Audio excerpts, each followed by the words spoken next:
So everyone say right there. Right there. Good. Those are the easy knowledge-based questions. They're right there in the text. And then we have think and search. And these think and search questions are a little bit more difficult. This is huge in second grade because our standards are comparing and contrasting multiple texts. So they have to go back and forth. The answers are often in different lines, in different sentences, or the clues are in different lines, in different places in the text. So we always say think and search. All right? Let's do it together. Think and search. So we have think and search, and then we have the toughest ones for our students, author and me. And so these are the inferential questions. And so we have a little bit of our children's background, and then we have the clues from the text. And so they have to make inferences. So we go author and me. And so we want our students to put it together. Let's do it together. Author and me. So they get that in their head that when they're looking for that, for those types of questions, they're going to be found different ways. So they're paying attention as they're reading, and so they actually have more of a focused read as they're going through it. And we also have some phrases and words that go with each type. And so this would be explicitly taught throughout the year in conjunction with our rereading and re-questioning strategy. And so this strategy is used primarily with our students if they have like a certain level of fluency. We want to make sure that Dr. Scheffelbein says, you know, when they're reading about 50 to 60 words per minute, right, and they have pretty good accuracy with it, that's when their comprehension, they can actually start giving thought to what they're looking at. So this strategy, this next one is really used with students that are not having huge decoding issues. They're able to understand, they're already decoding pretty well and stuff, to see where their comprehension breaks down. So basically, if I was giving a student a text, and I'm going to actually use our old school overhead projector. Over here, we're so used to document cameras. I'm going to use the overhead, and if you want to just adjust your chairs or your view, I'm going to shine it over here. Adjust your audience position a little bit. If we took one of our,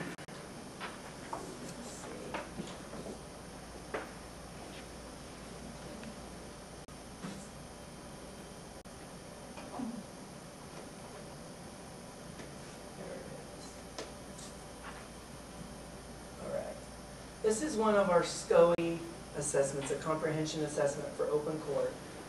And what the strategy involves is if the students, they have questions, they have a text to read, we go back to the question.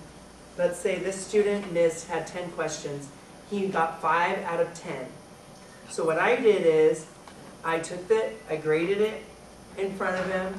I highlighted, you can't see it.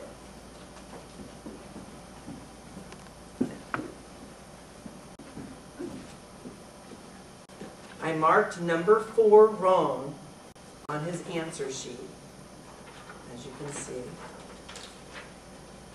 Okay, he missed number 4. How many trips did Amy and Mama make from the trees to the flower bed? Okay, he had initially the wrong answer. So we circled it, marked it wrong, and I boxed where the answer was in the text.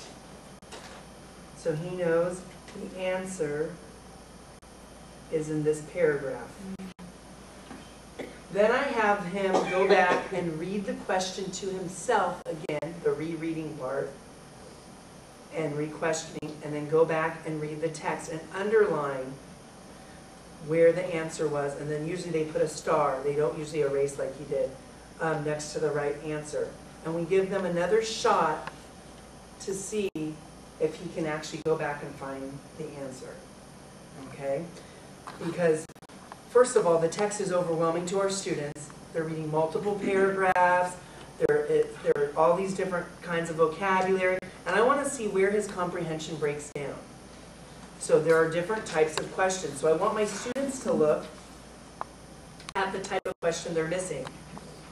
So this will inform my instruction for where his comprehension is breaking down.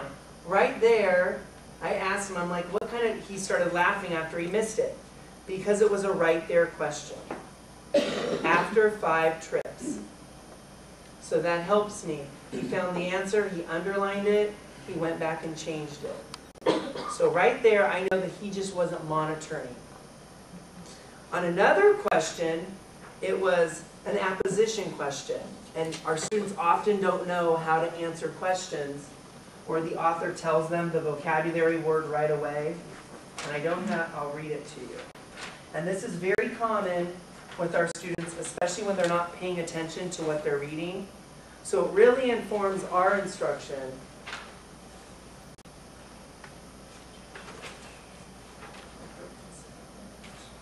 There it is.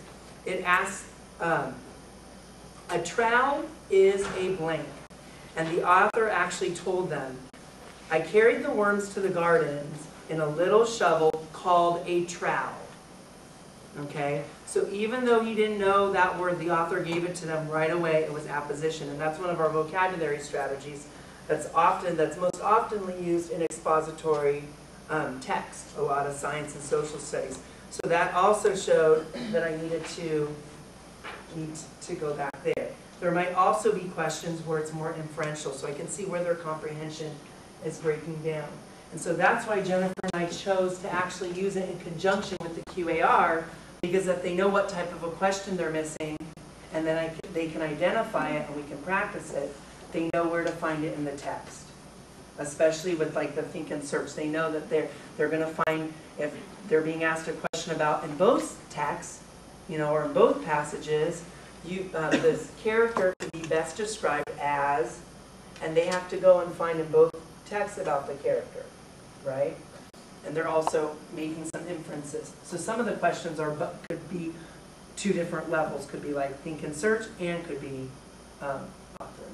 So that's just a brief little background. Normally, we would do the video first and give you the example first, like Dr. Scheffelbein always, that's one of our strategies, that we're showing our students an example of something, and then we're labeling it or naming it. But we wanted to build a little background for the strategy so you know what you're watching. Jennifer's going to show a little clip of some of the strategies taking place in the classroom.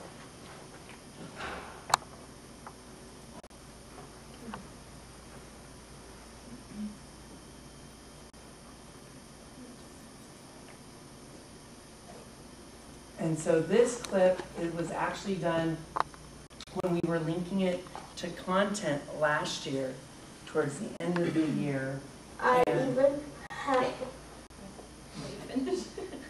Or we were linking it to content, and we were doing this for our region just to show a couple things hooked to science or social studies towards the end of the year to try to take it up to the next level of implementation. Because of course, the strategies are only as good as the implementation of the teacher.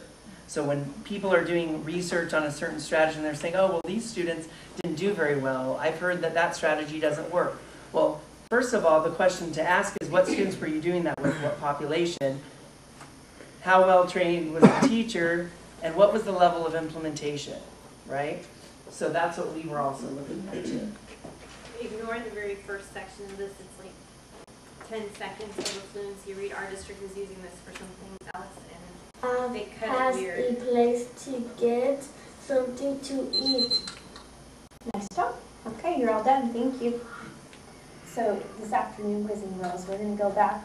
Remember how we've been reading Abraham Lincoln, our 16th president?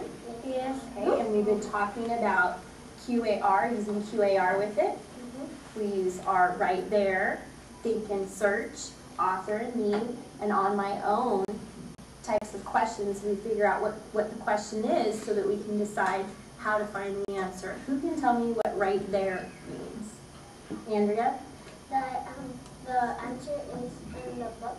It's right there in the book, right? Okay. What about think and search? What do we do with think and search questions, Diego? You think about the question and you shoot for it. think about the question, and then you search for the answer, and that's why he's got his little flashlight. He's searching. What about author and me? Those are trickier. Yes, Diego, what do you think? Author is oh God. Okay, What the Omar. author is telling you? Something about what the author's telling you plus what else? The author and who else? And you. And you, what you already know. So what you already know about Abraham Lincoln plus what the author's telling you in here, you combine those two things to be able to answer those types of questions. And then on my own. What does on my own mean, Rogelio? To do it on your own. You don't need to read the book at all. You can come up with the answer all on your You own. do everything by your own. You do everything by yourself. So remember earlier when we were reading the book, we were practicing. I was asking you questions, and we were practicing deciding what type of question it was, and then we went and we found the answers. Remember that? Yep. Okay. So now what I've done is I have a piece of the text photocopied for you here, and there are 2 questions on each side. So I want you to practice using this strategy of right there, think and search, author, me, and on my own, to read the question, decide what kind of question it is, find your answer, and select your answer. And we're going to do rereading and re-questioning with it today. So that means when you're finished with it, you're going to give it to me, and I'm going to check it right away. And if you've made a mistake, we're going to talk about where you could go back to find that answer, and I'm going to give you a second chance. Okay? All right. So first thing you should do is put your name at the top of your paper. And then go ahead and take your time, read the text again, and then answer your questions. Thank you.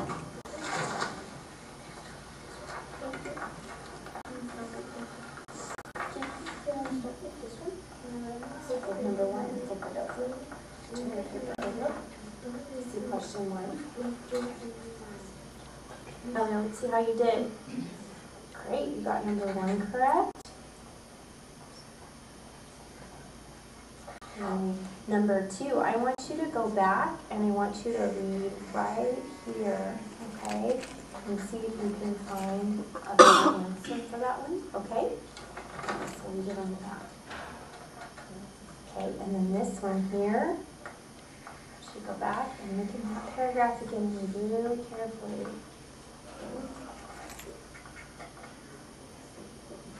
Nice.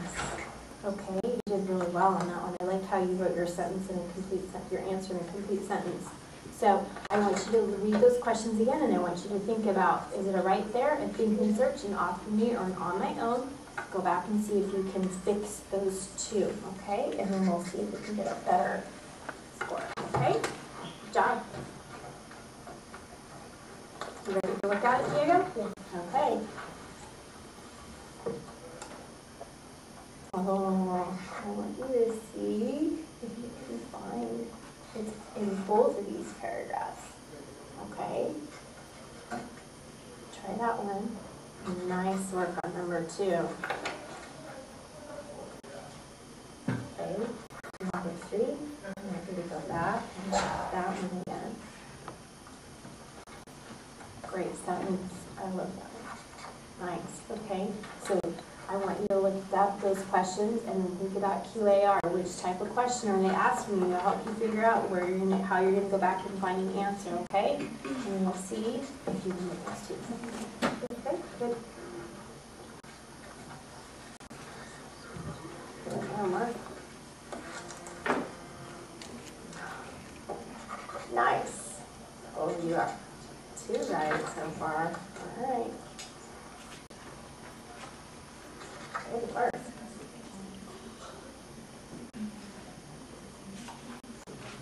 Can you look at this one for me and see if you can